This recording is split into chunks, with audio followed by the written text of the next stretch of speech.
Сәлем достар.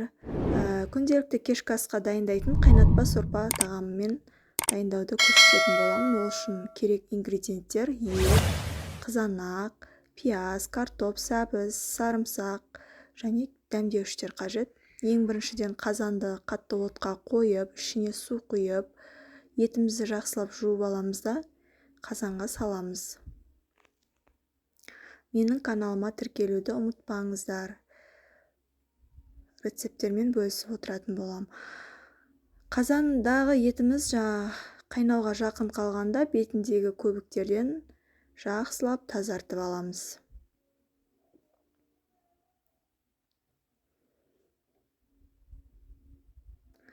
Қазанымыз қайнағаннан кейін етімізді 30-40 минуттай қайнатып, жай отта қайнататын боламыз. Және қосатын ингредиенттерді турап дайындап қоямыз.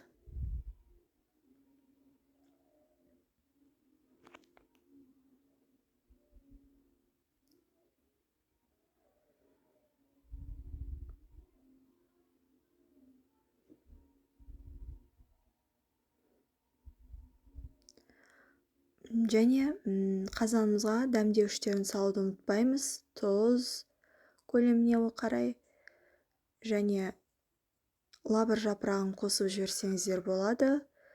Сорпаның дәмін келтіреді және дәмдеуіштерін қосамыз. 40-50 минуттай қайнағаннан кейін пиязын, қызанақты салып бастаймыз.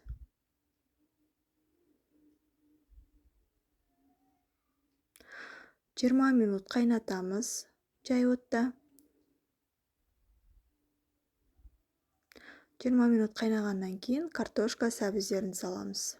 Тағы да 20-30 минуттай жай отта қайнатсақ болады.